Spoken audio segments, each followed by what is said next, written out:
Hello everyone, welcome. Not sure how you might have arrived to this video. Possibly you have an old lickety log splitter, L-I-C-K-I-T-Y. If that's the case, this might be familiar to you. If you're having trouble with the auto shift mechanism, that's what I have here. Maybe you can learn something or leave a comment. This is my first attempt at a video for YouTube. So if you have a comment about how I speak, the mistakes I make, or my camera equipment, or whatever, you can comment, but really nothing I can help you with there. Today I'd just like to talk about the problem I had with this shifter. And to keep it simple, the basic purpose of this auto shifter is to do what a two-stage pump does on a newer splitter, the newer pumps today. Meaning, not much resistance, it will allow the ram to travel faster, and if the log isn't too tough to split, it'll travel right on through. If it does hit enough resistance, or there's a knot in the log, it's going to build up pressure naturally in the system. That's why there's a relief valve. But while that pressure is building up through a sensing line, goes through this flow control valve. This is mounted over on top the reservoir tank of the splitter. Make more sense when I get it back together after being repaired. It'll make more sense then. But large spring in here, I'll show you in a minute. The pressure is coming in this flow control valve, which by the way is directional. No restriction coming in, restricted going out according to where you set it. The reason for that is when the oil comes in and the pressure builds, it's going to overcome a big spring. It's going to push this piston out. Keep coming out, come out. At some point, when the pressure is large enough, it's going to go past the point of the center point. This arm out here is attached to a hydraulic valve. If that's not the proper terminology, I'm sorry, but it's an S100 Gresson valve, and they're a two-position, meaning they're all the way one way, all the way the other. They don't want to operate in between, halfway there. That's why this snaps like it does. And when it comes back, this here has enough play in it, a slot, but when it gets to the point coming back where the resistance has died down, it's going to snap back, pushes that piston back. Now all the oil is flowing into the small chamber of the ram, and I've had these apart. I know what's in there, and that volume of oil hitting the smaller area speeds up the ram, but has less force. When this shifts to high speed because of resistance, that volume of oil goes into the small chamber plus the big area behind the ram, where you're going to have a larger area.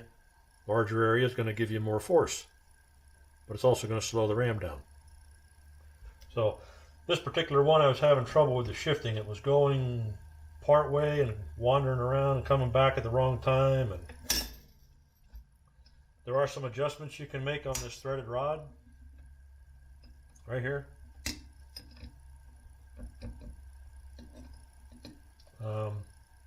With the locking nuts. There's an initial setting according to the book to get you started if you're having trouble, and I'll go through that when I put it back together. This one was working correctly for 18 years. Like I said, this is one of the two-speed models I have. I also have a single speed that I can verify the age on that because I was with my father in 1971 when he purchased it new for $900. I was 14 years old. That one I have redone. It's all original. It's probably about as good as the day it came off the showroom floor. But I don't use it because I just hang on to it for sentimental reasons and I like to look at it once in a while. But these two speeds, this one I use the most. The other one I bought for parts about 5 years ago. It had a blown Kohler 161 on it. I have since rebuilt the motor. So now I have two working two-speed splitters. This is the one I use the most. Like I said, this wasn't working correctly. So after a few adjustments, common sense tells you something else going on.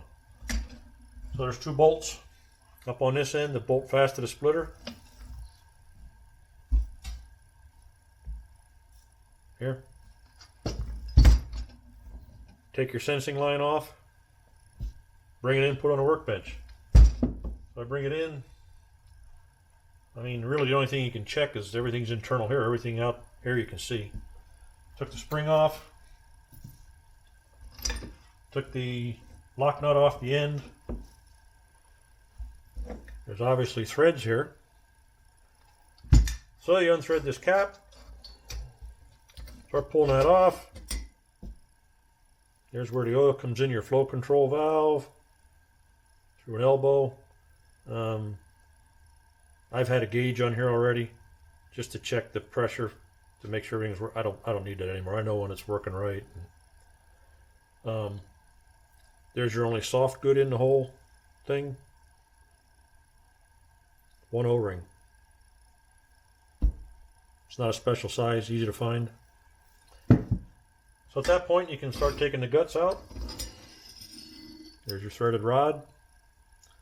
There's the nut that pushes you to the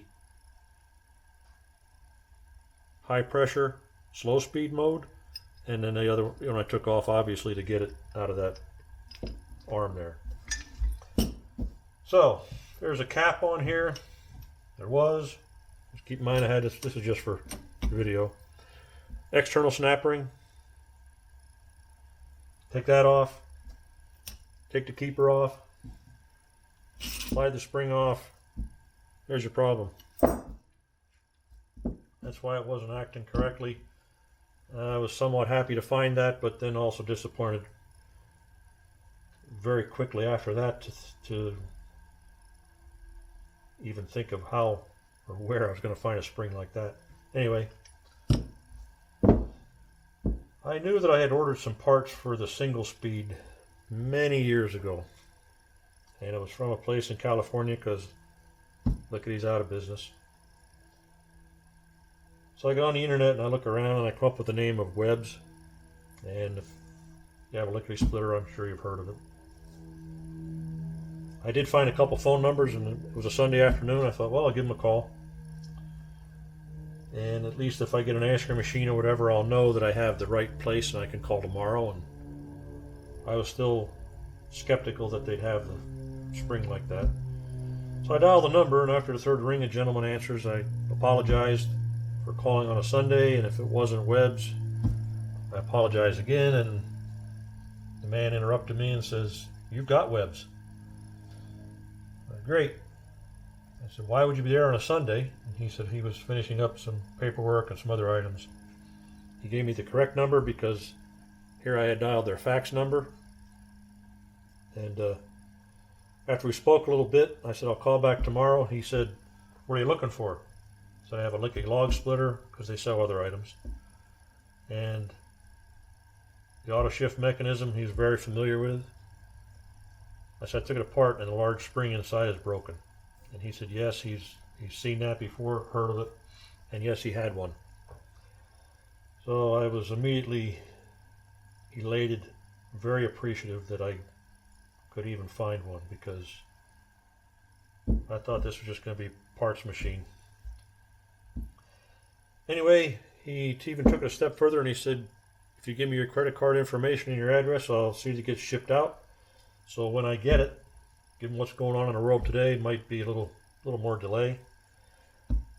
I will put this back together, put it on a machine, and like I said, if you have a lickity, you might have some questions on the adjustment.